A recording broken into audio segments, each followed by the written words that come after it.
അപ്പോൾ നമുക്ക് ഉച്ചഭക്ഷണം കഴിക്കാം. പ്ലേറ്റിലേക്ക് ഉപ്പിലിട്ട നെല്ലിക്ക നമ്മളെ വീട്ടിൽ തന്നെ ആയതാണ്. ചോറ് വിളമ്പാം.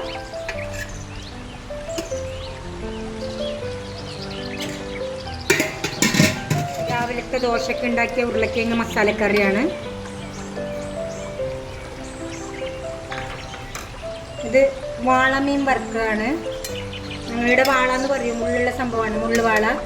നിങ്ങളുടെ നാട്ടിൽ എന്താണ് പറയുന്നതെന്ന് കമൻറ്റ് ബോക്സിൽ കമൻറ്റ് ചെയ്യാം. അരച്ച് വെച്ച മീൻ കറിയാണ്. മാഞ്ചിയാണ് ഇന്ന് കിട്ടിയത്. നിങ്ങൾ മാഞ്ചി തന്നെ പറയുന്നു തോന്നുന്നു എനിക്ക്. ഇതിൻ്റെ റെസിപ്പി വേണ്ട ആൾക്കാർ പറഞ്ഞാൽ നെക്സ്റ്റ് എപ്പോഴെങ്കിലും നമ്മൾ അപ്ലോഡ് ചെയ്ത് തരുന്നതാണ്. ഇന്നത്തെ സ്പെഷ്യൽ പൊന്നാങ്കണ്ണി ചീര തോരൻ. ഇതിൻ്റെ ഡീറ്റെയിൽഡ് ആയിട്ടുള്ള വീഡിയോ എടുത്തിട്ടുണ്ട്. ഈ ചീര നമ്മൾ ഇന്ന് ആദ്യമായിട്ടാണ് ട്രൈ ചെയ്തത്. നല്ല രുചിയാണ്. അപ്പോൾ ഡീറ്റെയിൽഡ് ആയിട്ടുള്ള പൊന്നാങ്കണ്ണി ചീരൻ്റെ തോരൻ ഉണ്ടാക്കുന്ന വീഡിയോ എടുത്തിട്ടുണ്ട്. ഇന്ന് വൈകുന്നേരം നമ്മൾ അപ്ലോഡ് ചെയ്ത് തരാം. വീട്ടിലുണ്ടാക്കിയ മോരും കൂടെ ഉണ്ട്.